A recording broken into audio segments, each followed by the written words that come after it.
반갑습니다. 타임 레버리지. 시간을 들여 막대한 수익으로 치환한다. 벌써 금요일이 됐네요. 네, 오늘만 또 좋은 하루로 보내게 되면 주말이 기다리고 있으니까 오늘도 행복한 하루 보내셨으면 좋겠습니다. 여러분들의 소중한 시간 같이 함께 공부할 수 있음에 항상 감사하게 생각하고 있고요. 금요일도 유익한 방송으로 만들어 보도록 하겠습니다.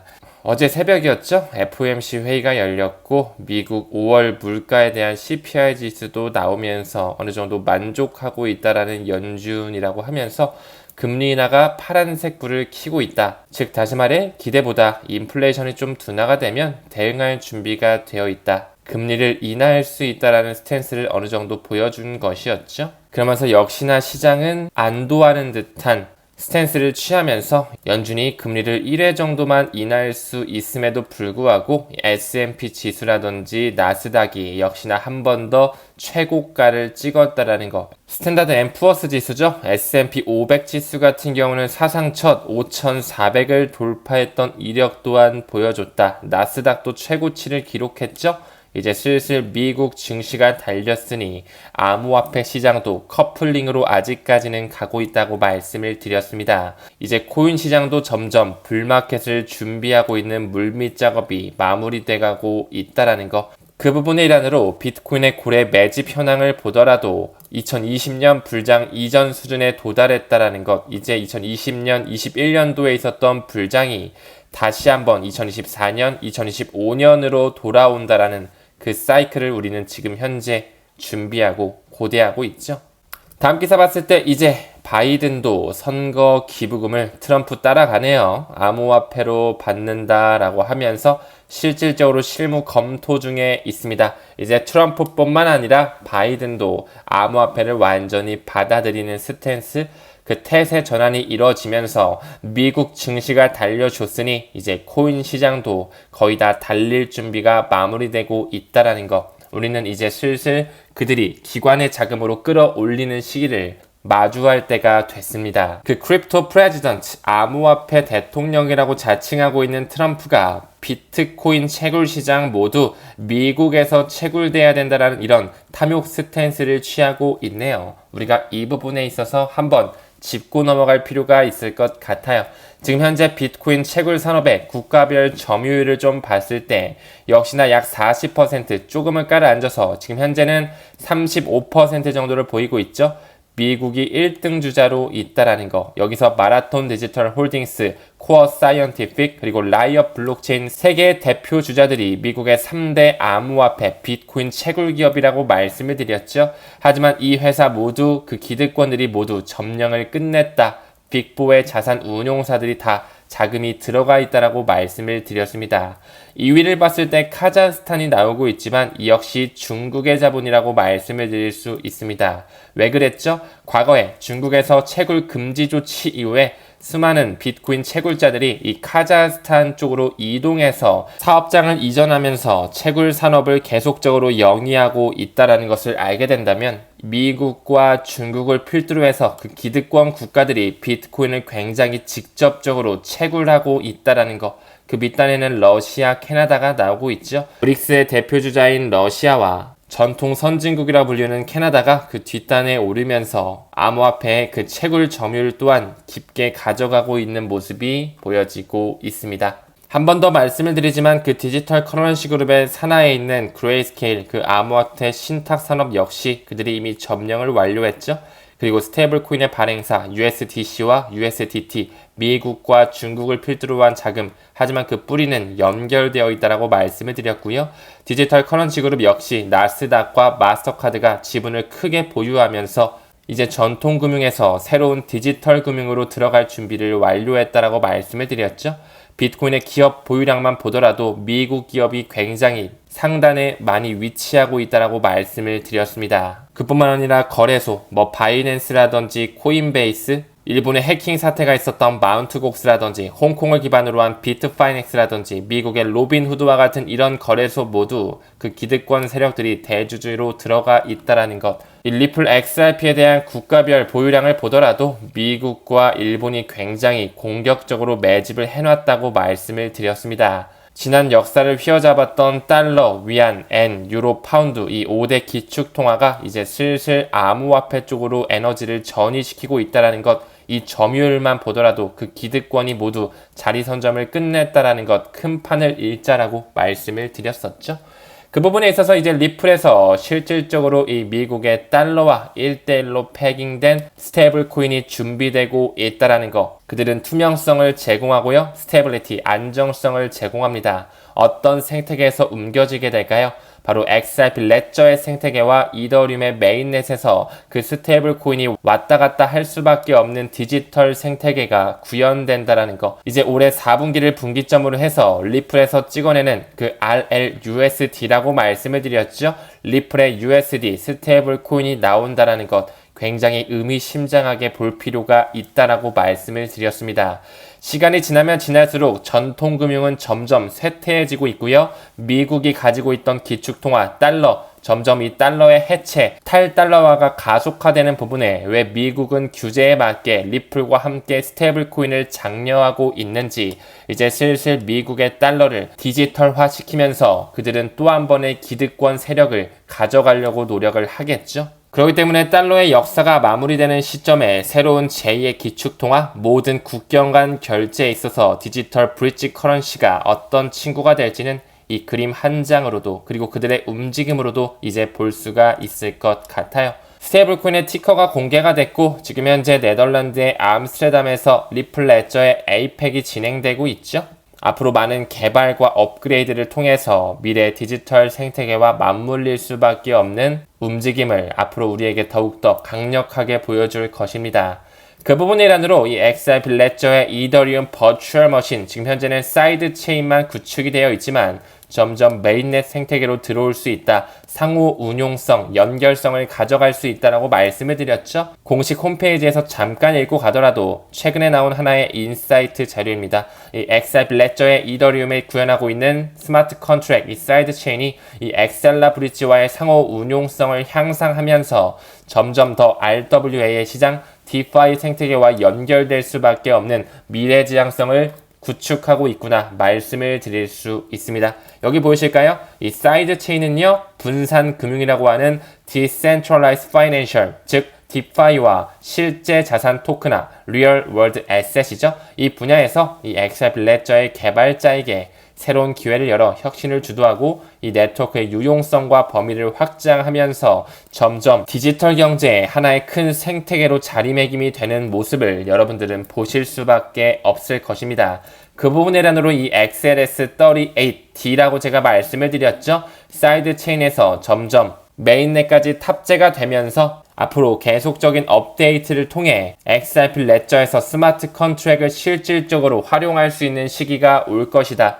격렬적으로 볼 필요가 있습니다. 이 스마트 컨트랙 이더리움 버추얼 머신이 XRP 레저의 메인넷에 탑재될 가능성이 높다라는 것과 이 메인넷 XLS38T가 점점 활성화될 준비가 되고 있구나. 하지만 우리가 메인 포인트로 봐야 되는 것은 바로 이 금융의 혁신망에 스위프트 2.0이라는 망에 리플 네트워크가 탑재되어 있다는 거, 이미 ISO 2002 메시징 표준으로 포장이 되어 있다는 것을 잘 알고 계시죠? 한 번 더 나아가서 브릭스를 필두로 한 새로운 금융 플랫폼, 그리고 이미 BIS라든지 IMF에서 보여지고 있는 많은 논문들을 뒷받침해서 봤을 때 R3와 하이퍼 레저 재단과 이더리움 기업 연합 그리고 리플, 이들이 모두 미래의 디지털 생태계를 장악하면서 유틸리티가 있는 코인들에 우리는 가치 투자를 할 필요가 있다. 이렇게 좀 정리 드릴 수 있을 것 같아요. 그렇기 때문에 이런 기사가 나오는 거겠죠. 리플은 올해 이 XLS30D에서 엑셀러와 파트너십을 맺었다라고 말씀을 드렸고, 그러면서 점점 상호 운용성을 가져올 것이다. 이 XRP 레저의 망에 이더리움 버추얼 머신 사이드 체인이 이제 중심 축으로 들어오면서 거래, 즉 트랜잭션에 있어서 안정성을 보유하는 것 아니라 앞으로 스마트 컨트랙까지 상호 간의 똑똑한 계약 또한 XRP 레저 망 안에서 이루어질 수 있다라고 말씀드릴 수 있습니다. 이 엑셀라 재단 같은 경우는 과거부터 리플과 통합하면서 블록체인의 상호 연결성을 촉진했죠. 사실 이뿐만이 아니라 이 엑셀라 재단 같은 경우는요, 올해 6월 7일 기사 얼마 안 됐죠. 시티뱅크와 독일의 최대은행 도이체방크 등과 함께 토크나 자산, 그 RWA와 함께 가려고 스텝을 밟고 있었다라는 거, 공동보고서를 발행했고 이는 리플과 손을 잡았다. 모든 것이 연결될 수밖에 없는 시장이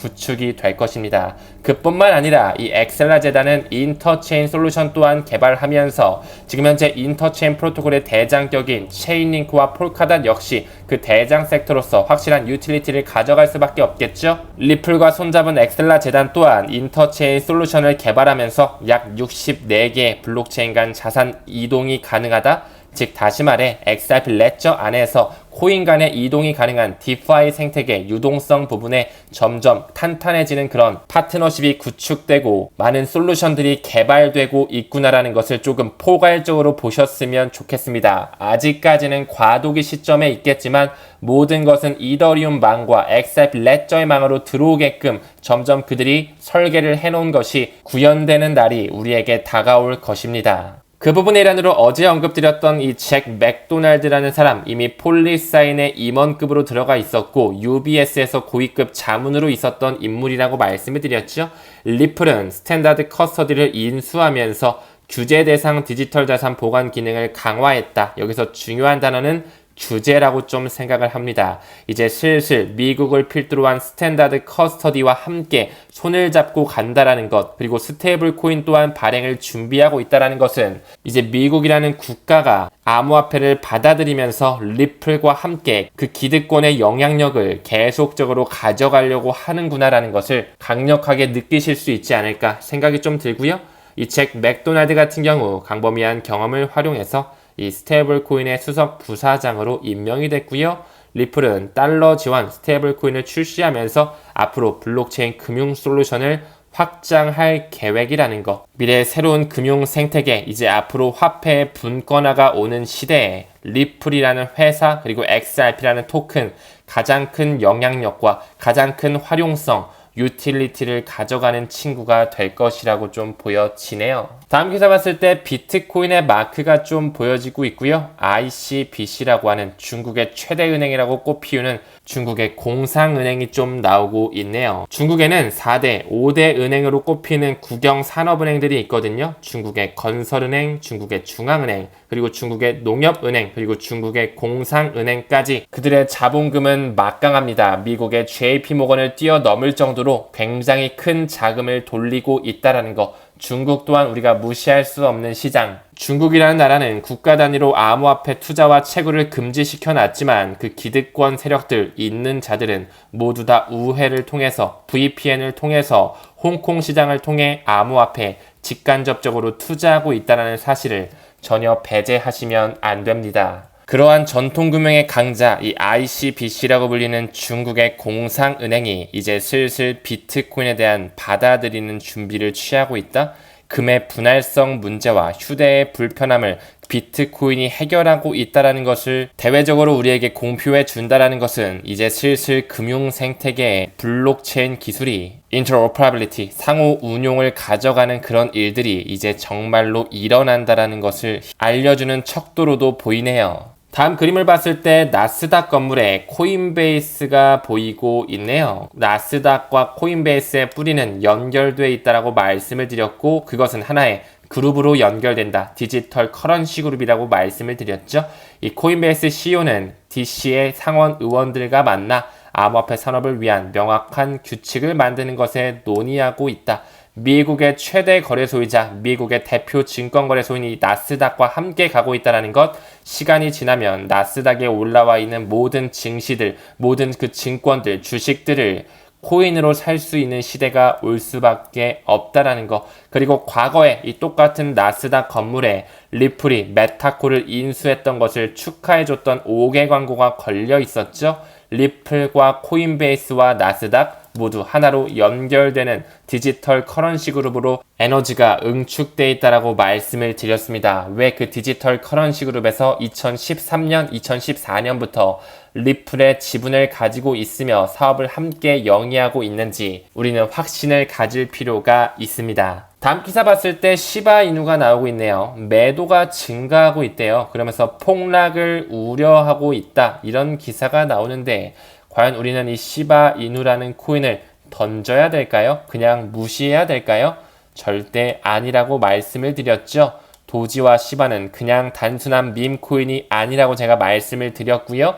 머지않은 시점 시바이누와 도지 코인으로 커피, 스타벅스 커피를 사 먹을 수 있는 시대, 이미 페라리와 같은 굉장히 고급 승용차, 스포츠카들은 이런 코인으로 결제할 수 있게 그 기득권들이 만들어놨다라고 말씀을 드렸죠.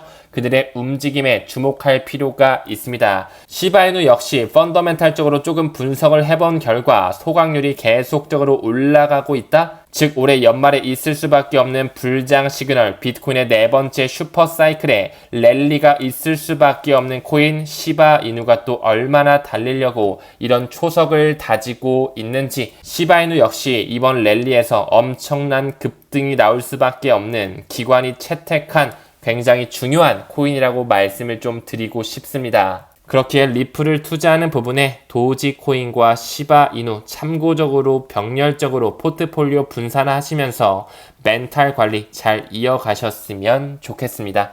다음 기사 봤을 때 테라 루나 사태의 주범이라고 볼 수 있는 권도영이 나오고 있죠. 이 테라 사태에 6조 원대 벌금을 납부하기로 하면서 미국의 당국과 합의를 보고 있네요. 이미 그 테라 루나 사태는 블랙록의 자금이 깊숙하게 들어가면서 그들이 꾸며낸 하나의 큰 이슈라고 말씀을 드렸죠. 루나 테라뿐만 아니라 FTX의 파산, 그리고 과거에 있었던 일본의 대형 거래소 마운트 곡스의 해킹 사건 모두 그들이 꾸며낸 짓이라는 것, 절대 음모론이 아니라는 것을 다시 한번 좀 강조드리고 싶네요. 요즘 가격이 아직까지는 조금 미온적인 상승과 하강, 재미없고 지지부진한 흐름을 보여주다 보니까 사실 공부가 수반되지 않은 개인 투자자분들은 이미 다 시장을 빠져나갔겠죠?